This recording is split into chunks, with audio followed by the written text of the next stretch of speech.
आप सभी को नमस्कार। मैं हूं मुकेश कुमार और आप देख रहे हैं जीके बाई मुकेश सर, एक ऐसा मंच जहां पर तथ्य, तर्क और तैयारी तीनों को समान रूप से महत्व दिया जाता है। आज हम चर्चा करेंगे ऐसे 10 महत्वपूर्ण सामान्य ज्ञान प्रश्नों की जो केवल परीक्षा में नहीं बल्कि उस सोच को भी विकसित करेंगे जो हमें बेहतर नागरिक और प्रतियोगी बनाती है। तो चलिए कॉपी पेन उठाइए और शुरू करते हैं इस धमाकेदार यात्रा को जिसका नाम है प्रश्नों से सपनों तक। पहला प्रश्न, आर्टिफिशियल इंटेलिजेंस नियमन विधेयक 2025 किस प्रकार की नियामक नीति को अपनाता है? एआई नियमन विधेयक 2025 किस प्रकार की नियामक नीति को अपनाता है? ए, सख्त प्रतिबंधात्मक मॉडल। बी, केवल निगरानी आधारित मॉडल। सी, जोखिम आधारित सिद्धांत आधारित और क्षेत्र विशिष्ट नियमन। डी, 100% स्वचालित नियमन। उत्तर प्रदेश पुलिस में यूपीएसआई की वैकेंसी आई है, कल शाम को ही नोटिफिकेशन जारी हुआ है इसका। 4543 पद हैं। इस प्रश्न का सही जवाब बताना है सी, ऑप्शन सी सही है इसका। जोखिम आधारित, सिद्धांत आधारित और क्षेत्र विशिष्ट नियमन।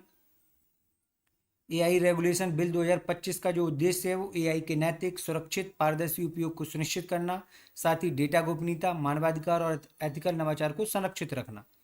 ये जो भी काम की चीज़ें थी ये एआई से संबंधित महत्वपूर्ण तथ्य हैं। बताता हूँ तो वीडियो लंबा हो जाता है, आप पढ़ लीजिएगा काम की चीज़ें वीडियो को धीरे करके। जो महत्वपूर्ण बात होगी वो मैं बता दूंगा। दूसरा प्रश्न है, येलोस्टोन नेशनल पार्क किस देश में स्थित है और किसके लिए प्रसिद्ध है? येलोस्टोन नेशनल पार्क किस देश में स्थित है और किसके लिए प्रसिद्ध है? ए, कनाडा में हिमनद के लिए। बी, अमेरिका में भूतापी गतिविधि और गीजर के लिए। सी, ऑस्ट्रेलिया में रेगिस्तान और कंगारुओं के लिए। डी, न्यूजीलैंड में ज्वालामुखियों के लिए। सामान्य वर्ग के लिए एज 31 साल हो गई, पहले 28 साल थी, 3 वर्ष की छूट मिली है सामान्य वर्ग को एसआई की वैकेंसी में। इस प्रश्न का सही जवाब है option B, Yellowstone national park America में है और ये भूतापी गतिविधि और गीजर के लिए फेमस है। अमेरिका जिसकी राजधानी वाशिंगटन डीसी, विश्व बैंक का मुख्यालय वाशिंगटन डीसी, आईएमएफ का मुख्यालय वाशिंगटन डीसी, डीसी का मतलब डिस्ट्रिक्ट ऑफ कोलंबिया। अमेरिका वो देश जिसने सबसे पहले संविधान लागू किया लिखित रूप से, और अमेरिका के संविधान से हमने सर्वोच्च न्यायालय का गठन एवं शक्तियां और मौलिक अधिकार अमेरिका से ही लिए हैं। अमेरिका में कोई व्यक्ति 2 बार राष्ट्रपति बन सकता है। अमेरिका के राष्ट्रपति का कार्यकाल 4 वर्ष होता है। वर्तमान समय में डोनाल्ड ट्रंप अमेरिका के राष्ट्रपति दूसरी बार बने हैं। अगला प्रश्न है, वन हेल्थ अप्रोच का मुख्य उद्देश्य क्या है? वन हेल्थ अप्रोच का मुख्य उद्देश्य क्या है? ए, केवल मानव स्वास्थ्य पर ध्यान देना। बी, पर्यावरण की सफाई करना। सी, मानव, पशु और पर्यावरण स्वास्थ्य को एक साथ संबोधित करना। डी, केवल पशु चिकित्सा पर ध्यान देना। अंत तक जुड़े रहिएगा और अगर आपने एक भी वीडियो मेरा पूरा देख लिया तो मुझे भरोसा है कि मेरी सीरीज के जितने भी वीडियो आप पूरा देखेंगे, जितने भी प्रश्न मैंने शामिल किए सब बेहतरीन प्रश्नों का समावेश किया है।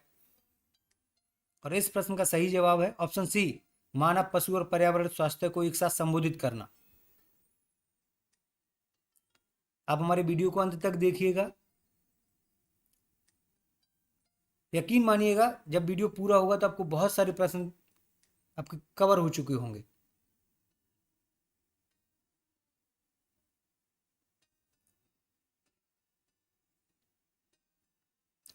ये वन हेल्थ अप्रोच कोविड-19 के बाद ज़्यादा लोकप्रिय हो गया। पहली बात 19वीं शताब्दी में ये शब्द आया था सुनने में। अभी है क्या कि वर्तमान समय में ये देखो काम की बात, दुनिया में लगभग हर साल 60% नए इंसानी रोग पशुओं से ही आते हैं। तो तीनों चीज़ों को सुरक्षित, अभी रजनीकांत वाला काम करेंगे ये लोग वन हेल्थ प्रोजेक्ट के तहत। कहाँ पे गया, एक शब्द होगा इसमें। कई बार अलग अलग देशों के वैज्ञानिक, डॉक्टर, नीतिकार मिलकर वायरस, बैक्टीरिया और पर्यावरण खतरों से लड़ने के लिए काम करते हैं। ग्लोबल टीम वर्क का बढ़िया उदाहरण है। वन हेल्थ विशेषज्ञ ऐसे सुपर हीरो होंगे जो डॉक्टर, पर्यावरणविद और पशु चिकित्सक तीनों की भूमिका निभाएंगे। रजनीकांत। अगला प्रश्न है 4, रिवर्स ऑस्मोसिस तकनीकी का मुख्य उपयोग क्या है? रिवर्स ऑस्मोसिस तकनीकी का मुख्य उपयोग क्या है बताना है आपको। कागज बनाने में, समुद्री पानी को मीठा बंद करने में, जल विद्युत उत्पादन में, हवा को शुद्ध करने में।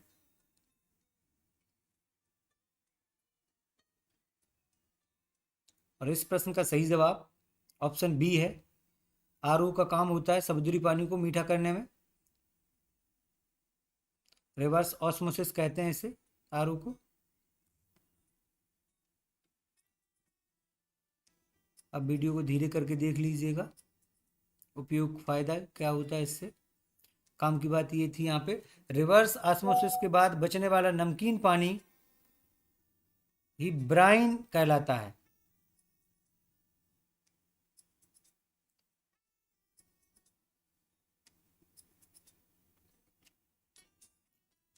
ऑपरेशन ब्रह्मा किस देश में भूकंप राहत सहायता के लिए भारत द्वारा शुरू किया गया है? ऑपरेशन ब्रह्मा किस देश में भूकंप सहायता के लिए भारत द्वारा शुरू किया गया है? ए नेपाल, बी श्रीलंका, सी म्यांमार, डी भूटान। ब्रह्मा जी का एकमात्र मंदिर पुष्कर में है। पुष्कर राजस्थान में एक जगह है। ब्रह्मा जी सृष्टि के रचयिता हैं। बताना है ऑपरेशन ब्रह्मा किस देश के लिए हमने शुरू किया था भूकंप से सहायता करने के लिए, और इस प्रश्न का सही जवाब है म्यांमार। 28 मार्च 2025 को हमने ये ऑपरेशन शुरू किया गया था, ऑपरेशन ब्रह्मा। 7.7 तीव्रता के भूकंप, और भूकंप को मापने वाले स्केल को कहते हैं रिएक्टर पैमाना, जिससे भूकंप नापते हैं। म्यांमार की राजधानी नेपिता, संसद का नाम पिर्थू हालुताओ। नेपिता से पहले राजधानी थी रंगून, जिसका पुराना नाम था यंगून। सुना होगा आपने। रंगून में ही मकबरा है बहादुर शाह जफर का, जो जिसे बहादुर शाह द्वितीय भी कहा जाता है।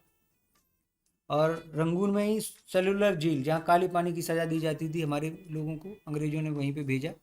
राजधानी की, इसे भूतिया राजधानी भी कहते हैं नेपिता को। म्यांमार के दो नाम है, पहले बर्मा, अभी म्यांमार हो गया 1989 में। और बर्मा 1935 एक्ट के तहत 1936 में भारत से अलग हुआ है। और हमारे यहाँ 1989 में शायद 61वां संविधान संशोधन हुआ है। 21 साल जो वोट डालने की उम्र थी वो 18 साल की गई। म्यांमार में के इनले झील के मछुआरे पैरों से नाव चलाते हैं और हाथों से जाल डालते हैं, दुनिया में अद्वितीय है। म्यांमार दुनिया का एकमात्र देश है जहाँ चाय की पत्तियों को खाया जाता है।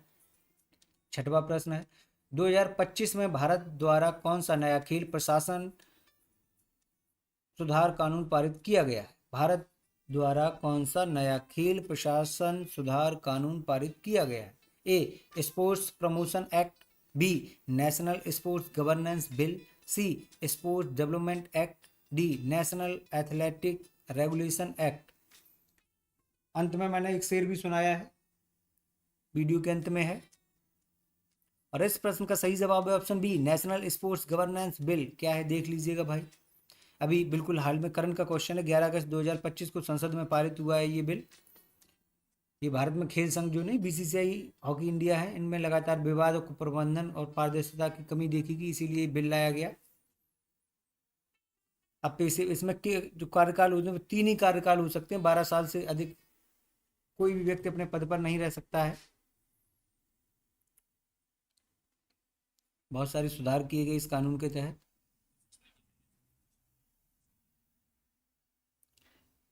भारत में पहली बार खेल प्रशासन में आरटीआई लागू किया गया है। आरटीआई राइट टू इन्फॉर्मेशन, सूचना का अधिकार 2005 में आया।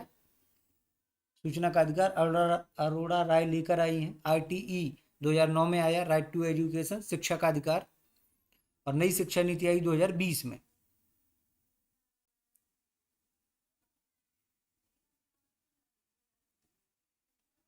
इसी से संबंधित सारी बातें हैं, देख लीजिएगा। 7वां प्रश्न है, भारत ने 2025 को सबसे कठिन आर्थिक वर्ष क्यों माना है? भारत ने 2025 को सबसे कठिन आर्थिक वर्ष क्यों माना है? ए कृषि उत्पादन में भारी गिरावट के कारण, बी मध्य पूर्व के इजराइल ईरान संघर्ष से तेल कीमतों में वृद्धि के कारण, सी वैश्विक महामारी के कारण, डी विदेशी निवेश में वृद्धि के कारण। बताना है आपको। आपको हमारा वीडियो अच्छा लगता है तो लाइक करिए, कमेंट्स करिए, और हमें कमेंट्स में बताइएगा कितने प्रश्न आपके रोज सही होते हैं। सारी वीडियो देखिएगा फिर बताइएगा हमें कमेंट्स करके। इस प्रश्न का सही जवाब है मध्य पूर्व के इजराइल ईरान संघर्ष से तेल कीमतों में वृद्धि के कारण। सारी बातें ये है, इजराइल ने जो संघर्ष हुआ इजराइल ईरान का, कि तेल की वैश्विक कीमतों में तेजी से वृद्धि हुई, $120 प्रति बैरल हो गया। और भारत की 85% तेल निर्यात आयात पर ही है, बाहर से ही खरीदते हैं, जिससे व्यापार में घाटा हुआ। राजकोषीय घाटा 6.2% तक पहुंच गया। और महाकुंभ धार्मिक आयोजन को स्थायी, बहुत पैसा खर्च हो गया। आमदनी भी बड़ी, ऐसी बात नहीं है, लेकिन खर्चा बहुत हो गया। खुदरा महंगाई भी बढ़ गई, 7.8 तक पहुंच गई इन्फ्लेशन। करोड़ों की संख्या में श्रद्धालुओं के आगमन से स्थानीय व्यापार बढ़ा, परंतु सरकारी खर्च भी भारी हुआ। पर्यटन और आवास क्षेत्र में अस्थायी रिकवरी देखी गई। ठीक, तेल की कीमतें बढ़ गई भाई। 2025 में भारत को वैश्विक संघर्ष, घरेलू खर्च और राजकोषीय दबाव तीनों को से एक साथ निपटना पड़ा। भारत में स्थायी बंदोबस्त किसने शुरू किया? परमानेंट सेटलमेंट किसने शुरू किया? Lord Dalhousie, Lord Wellesley, Lord Cornwallis और वारेन हेस्टिंग। ये सब भगवान है, देख रहे हो लॉर्ड।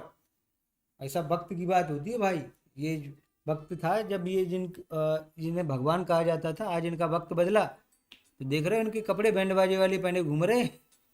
जो गवर्नर जनरल की ड्रेस थी वही बैंड बाजे वालों की है। देखो ये होती टाइम की बात। और इस प्रश्न का सही जवाब है ऑप्शन सी, लॉर्ड कॉर्नवालिस। क्या है जान लेते हैं भाई। 1793 में ये व्यवस्था लागू हुई बंगाल, बिहार, उड़ीसा में। स्थायी बंदोबस्त, इसे जमींदारी प्रथा भी कहा जाता है। भू राजस्व तय कर दिया गया, जमींदार हर साल सरकार से तय राशि देनी थी, चाहे फसल अच्छी हो या बर्बाद हो। किसान बर्बाद हो जाए, कुछ भी करे, वो जमींदारों को देगा और जमींदार सरकार को देगी। ठीक है। ये कॉर्नवालिस को वित्तीय सुधारक भी कहा जाता है, पर इस व्यवस्था से कृषक वर्ग में, किसानों की तो हालत बस से बदतर हो गई। वित्तीय सुधारक, ये बात आप याद कर सकते हो, कॉर्नवालिस को कहा गया है। थॉमस मुनरो, कैप्टन रीड ने भी बाद में कुछ चलाई हैं योजनाएं अपनी, आगे बात कर रहे हैं इस पर। स्थायी बंदोबस्त को जमींदारी सिस्टम, देखो जमींदारी प्रथा भी कहा गया है। कॉर्नवालिस को इसी वजह से father of civil services in India भी कहा जाता है। ये भी प्रशासन में सुधार किए थे, भारतीय प्रशासनिक सेवा का जनक कहा जाता है लॉर्ड कॉर्नवालिस को। गांधी जी ने बाद में शोषण की जड़ कहा था इस व्यवस्था को, बिल्कुल सही बात है। बाद में ये जो व्यवस्थाएं लागू हुई, स्थायी बंदोबस्त लॉर्ड कॉर्नवालिस ने लागू किया, जिसे जमींदारी प्रथा कहा गया। बाद में रैयतवाड़ी व्यवस्था थॉमस मुनरो ने लागू की मद्रास, बॉम्बे में। इसमें किसान स्वयं भूमि का स्वामी हुआ करता था। जमींदारी में मतलब एक जमींदार के अंतर्गत क्षेत्र दिया जाता था। और महलवाड़ी प्रथा हाल्ट मैकेंजी ने लागू की। इसमें एक गांव का मुखिया बनाया जाता था, प्रधान एक पूरे एक गांव का होता था, एक व्यक्ति जिम्मेदारी लेता था। 9वां प्रश्न, भारत का कौन सा राज्य चक्रवात से सबसे अधिक प्रभावित होता है? भारत का कौन सा राज्य चक्रवातों से सबसे अधिक प्रभावित होता है? ए केरल, बी उड़ीसा, सी गुजरात, डी पंजाब। बताना है आपको। और इस प्रश्न का सही जवाब है option C, sorry option B, Orissa. Orissa, बात कर लेते हैं उड़ीसा के बारे में। उड़ीसा की लंबी तटरेखा बंगाल की खाड़ी से लगी है, जहाँ से अधिकतर चक्रवात आते हैं। और भारत में सबसे लंबी तटरेखा गुजरात की है। ठीक है भाई। भारत में 1891 से 2023 के बीच कुल आए चक्रवातों में 35% से अधिक उड़ीसा तट से टकराए हैं। 1999 में सुपर साइक्लोन आया था, 2013 में फाइलिन, 2019 में फानी और 2021 में यास। उड़ीसा सरकार को डिजास्टर प्रीपेडनेस मॉडल के लिए यूएनओ द्वारा सराहा गया। भारत का पहला automated early warning system Bhubaneswar में स्थापित हुआ है। चक्रवातों की निगरानी के लिए आईएमडी, भारतीय मौसम विभाग ने साइक्लोन वार्निंग सेंटर भी यहीं बनाए हैं। उड़ीसा न केवल भारत का सबसे चक्रवात प्रभावित राज्य है, बल्कि आपदा प्रबंधन में भी सबसे आगे है। उड़ीसा का पुराना नाम कलिंग है। कलिंग युद्ध अशोक ने लड़ा था 261 ईसा पूर्व, गद्दी पर बैठने के 8वें वर्ष। उस समय कलिंग का राजा नंदराज था। इस युद्ध के बाद अशोक ने बौद्ध धर्म अपना लिया। उड़ीसा का गठन 1936 में। गुलाम भारत की बात कर रहे हैं, भारत का पहला भाषाई आधार पर बना राज्य है उड़ीसा। ठीक है, भाषा यहाँ की उड़िया है। और स्वतंत्र भारत में भाषा के आधार पर जो पहला राज्य बना उसका नाम है आंध्र प्रदेश। ये 1953 में बना है। उड़ीसा का नाम पहले उत्कल भी रहा है। उड़ीसा की जो सबसे लंबी नदी है उसका नाम महानदी है। महानदी के ऊपर दुनिया का सबसे लंबा बांध हीराकुंड बांध है। महानदी के किनारे एक शहर है कटक, जहाँ पे चावल अनुसंधान संस्थान है। और कटक में ही नेताजी सुभाष चंद्र बोस का जन्म हुआ है। दुनिया की सबसे बड़ी खारे पानी की झील चिल्का झील उड़ीसा में ही है। महत्वपूर्ण त्यौहार यहाँ की रथ यात्रा है, जगन्नाथपुरी में जगन्नाथ मंदिर पे रथ यात्रा होती है, जो अभी थोड़ी दिन पहले हुई थी। लिंगराज मंदिर भुवनेश्वर में है, और कोणार्क का सूर्य मंदिर ये भी उड़ीसा में है, जिसे ब्लैक पैगोडा के नाम से जानते हैं आप लोग। यहाँ का जो औद्योगिक नगर है उसका नाम है राउरकेला। स्टील प्लांट भारत का पहला सार्वजनिक क्षेत्र का स्टील संयंत्र भी है। उड़ीसा ही एकमात्र राज्य है जहाँ पर हाथी और बाघ दोनों के लिए अलग अलग अभ्यारण्य है। धनुषधारी नामक नाम कभी उड़ीसा के धनुर्धर योद्धाओं को दिया गया था। 10वां प्रश्न है, यदि संसद समान नागरिक संहिता को लागू करना चाहती है तो उसे किस अनुच्छेद का आधार लेना होगा, और क्या यह मौलिक अधिकारों से टकरा सकता है? यूनिफॉर्म सिविल कोड आपने देख ही रहा, बवाल चल रहा है पूरे देश में, चर्चा हो रही है, हर कोई अपनी राय देता है इस पर। जान लीजिएगा क्या है ये। यदि संसद समान नागरिक संहिता यूनिफॉर्म सिविल कोड को लागू करना चाहती है तो उसे किस अनुच्छेद का आधार लेना होगा? क्या वह मौलिक अधिकारों से टकरा सकता है? ए अनुच्छेद 44 और हाँ टकरा सकता है। बी अनुच्छेद 32 नहीं टकरा सकता है। अनुच्छेद 44 लेकिन नहीं टकरा सकता है। अनुच्छेद 21 और यह बाध्यकारी है। बताना है आपको इस प्रश्न का सही जवाब।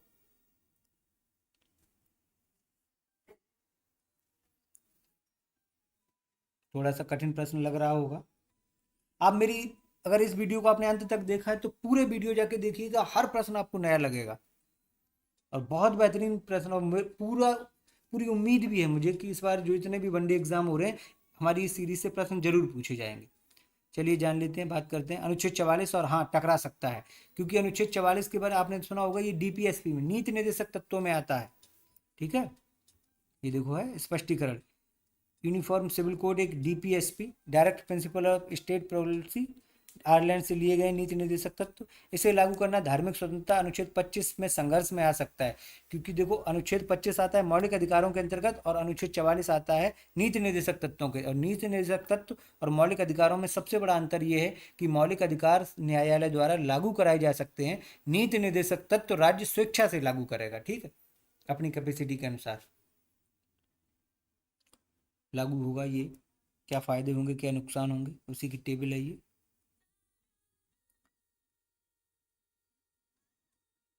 संविधान कहता है मौलिक अधिकार को न्यायालय में लागू किया जा सकता है, लेकिन डीपीएसपी सिर्फ दिशा निर्देशक सिद्धांत है, बाध्यकारी नहीं है। यूसीसी लागू करने का प्रश्न उठता है, क्या यह धार्मिक स्वतंत्रता को बाधित करेगा? सुप्रीम कोर्ट ने 3 फैसले दिए, ये फैसला देख लो। साहबानो केस 1985 में, सर्वेगुला केस 1994 में, और जलील अहमद शेरवानी बनाम भारत 2001 में। ये 3 फैसले आए हैं सुप्रीम कोर्ट के।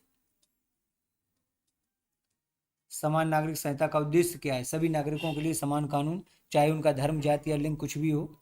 लिंग समानता को बढ़ावा देना, कानूनी प्रणाली को सरल बनाना, धर्मनिरपेक्षता और एकता को मजबूत करना, ये उद्देश्य है समान नागरिक संहिता का। जो चुनौती है वो भी देख लीजिएगा। प्रमुख मुद्दे, राष्ट्रीय एकता को बढ़ावा, धार्मिक स्वतंत्रता में खलल, बिल्कुल सही बात है। महिलाओं को समान अधिकार, दूसरे विरोध में अल्पसंख्यक समुदाय की पहचान पर खतरा, पक्ष में समान न्याय व्यवस्था, विरोध में संविधान के बहुलवाद की भावना से टकराव। संविधान सभा में भी ये विषय जो था जो विवादित रहा, और अनुच्छेद 44 विडम्बना ही है कि आज तक लागू नहीं हो पाया। गोवा में लागू हुआ है सबसे पहली बार, वो पुर्तगालियों के ही समय से लागू बना रहा है। अभी 2025 में उत्तराखंड ने लागू कर दिया, और बिल्कुल लागू करने की मूड में बैठा हुआ अगला राज्य है गुजरात। डॉक्टर BR अम्बेडकर ने भी इसके यूसीसी के पक्ष में ही थे। उन्होंने कहा था अनुच्छेद 44 लागू होना चाहिए। उन्होंने कहा कि राज्य को धर्म से ऊपर नहीं होना चाहिए, बिल्कुल सही बात है। चलिए भैया देख लीजिए, उत्तराखंड ने लागू कर दिया, गुजरात लागू करने की तैयारी में है, गोवा में लागू है ही, सबसे पहला राज्य भी है।